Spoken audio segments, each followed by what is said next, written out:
The Kansas City Chiefs defeat the Tennessee Titans in overtime, 20-17. And when you look at the stats of this game, when you look at the numbers, you would have thought that the Kansas City Chiefs blew out the Tennessee Titans. That is not the case here. That is not the case. The Chiefs had 90 plus plays. The Tennessee Titans only had 40 something plays. Like, statistically, this game you wouldn't have thought was close, but it was at the end of the day. 20-17 though for the Chiefs with the win. Aaron, this has been a big game for the Sack City podcast and all the people that watch us and support us. This was a big game. What are your thoughts? What are your takeaways? Take us through it. Patrick Mahomes is the greatest quarterback. Yep, I said it. He's the greatest quarterback. Greatest quarterback talent we have ever seen play this game. Obviously, Tom Brady's the GOAT. We know that. And that the accolades of Patrick Mahomes have not come close to what Tom Brady has got. But I don't think Patrick Mahomes is close to being done. We'll see how that all plays out years down the road. And then we can come back to this and clip a short in the year 2038. But I have never seen a player, and I'm 37 years old now, and I've been watching football since I was 3 years old. That's right, 3. I said it. It's not a lie. I go ask my peoples. Since I was 3 years old, I have never seen a player at a position like Patrick Mahomes at quarterback. There's nothing this man can't do. When I joke and I say like, oh, he's the second coming of Jesus Christ and he can walk on water, and like it's a joke, but he's that good. He is that good, and I don't think people appreciate him enough. As a matter of fact, I think people are trying to wait for his downfall, wait for it not to work anymore, because it seems like we're so quick to put the next guy in there.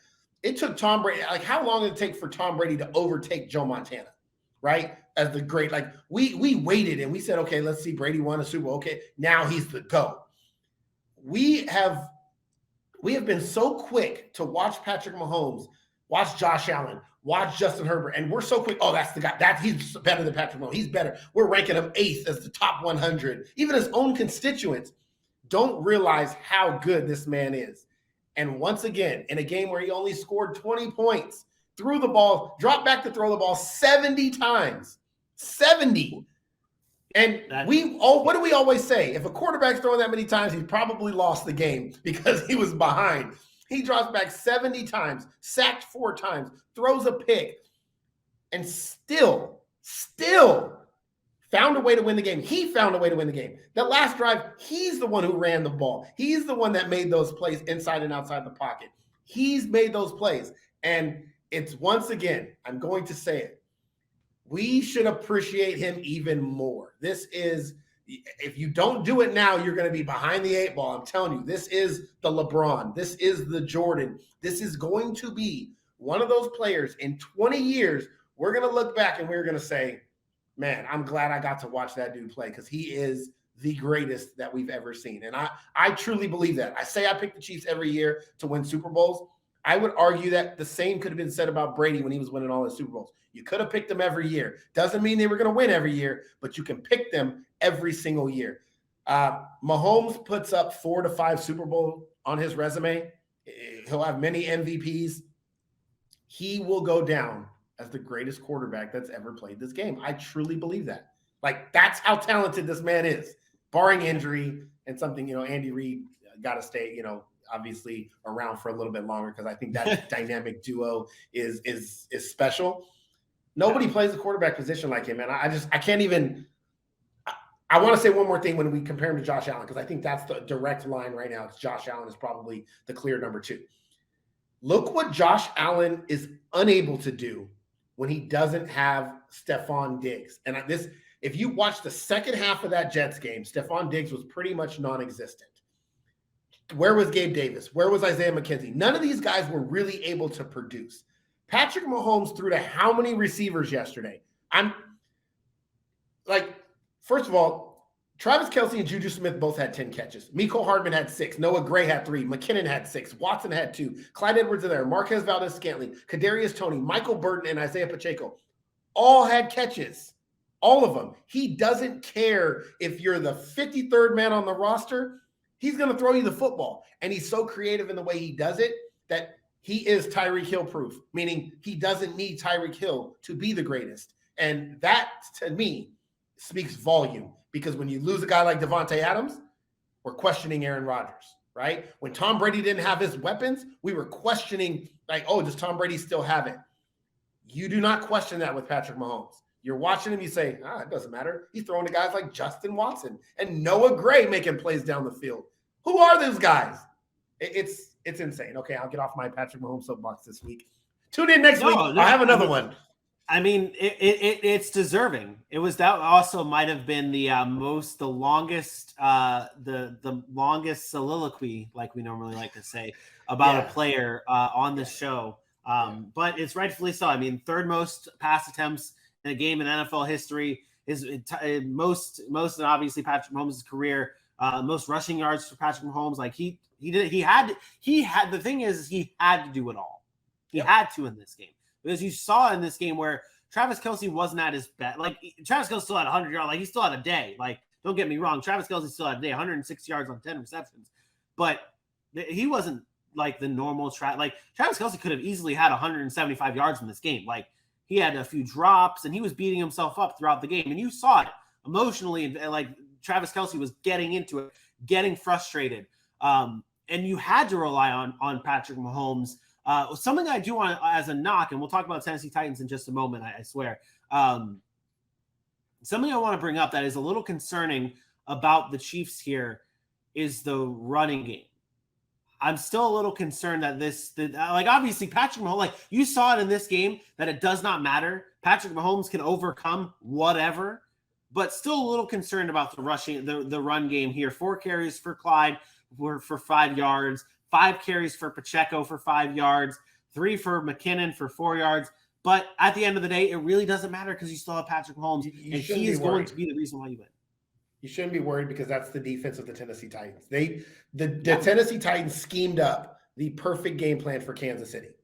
This is why they beat them last year 27-3. Mike Vrabel and them, they did a good job. They were not going to allow what Kansas City wanted to do to happen. So they stopped the run. And they knew, and Kansas City knew this. They came in with, we're not running the football today, because they knew the secondary was the part that they could expose, and the Tennessee Titans were a step ahead. And that is what makes great coaches. It's why Vrabel is a great coach. What makes you legendary is when you can do things like Andy Reid has done and been able to still find a way to win those games and scheme up ways to win the games. And I thought both teams, this was a heavyweight fight. It was a playoff-like atmosphere. Both teams played great from what they wanted to do. The difference is the difference makers in the NFL are on the offensive side of the football. And at the end of the day, if you have an elite offensive player that has as much impact on a game as Patrick Mahomes, there is no answer. There's no answer. I talked to DBs before. You can play press man coverage, lock up a guy. If a quarterback can put the ball where he needs to put the ball, the offense will always have the advantage. And that's what you saw last night. The elite playmakers were the difference. Yeah, no, you're right. And I do want to give credit. I mean, shout out really to Mike Vrabel. I mean, Mike Vrabel is one of the best coaches in the NFL. There is no reason why this game should have been close. No reason. Like, you look at the talent of this team. Like, the talent is like, I saw your comments that you had with someone on YouTube talking about how, like, just the defense is not the same as it was last year.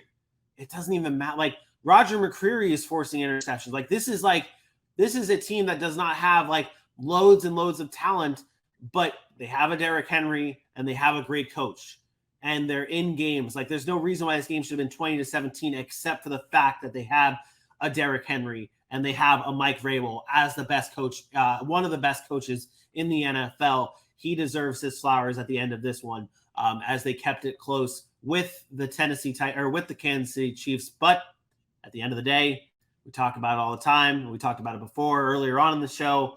Back-to-back weeks where Derrick Henry has a great day, 17 carries, 115 yards, 2 tutties in this one. Last week, he goes over 200 yards. Derrick Henry can be great. They only scored 17 points. Is it different if Ryan, and I know we're running long on this one. No, it's okay. Is this game different? Because I was going to bring up that. No, it's not different. And because Tannehill, listen, The Tennessee Titans, I kind of agree. I agree with you, but I kind of disagree. I think Tennessee Titans defensively have a lot of talent. I brought up that they're not the same team. They're not. But they do have a ton of talent on the defensive side of the football. They have a ton of talent really on their team. They don't have the talent where it matters, and that's the problem. Tennessee Titans right now, if you gave them a quarterback and a wideout, they would be a Super Bowl winning team. And I mean winning, like they would win the Super Bowl. That's how good the Tennessee Titans roster could be. They don't – if they had A.J. Brown and you gave them Matt Stafford, if you gave them A.J. Brown and Matt Stafford, they're a Super Bowl winning team. If you gave them A.J. Brown and I'm trying to think of some other like obviously like no, Geno Smith's not a Super Bowl winning quarterback yet. He's got to show Kirk Cousins, Joe Burrow, Justin Herbert, Joe Burrow, and you give them A.J. Brown. They're a Super Bowl winning, and that's with Derrick Henry. The roster the same. They are a Super Bowl winning team with that. This is why I've been telling everybody they have to move on from Ryan Tannehill because he can't make the throws when it matters the most.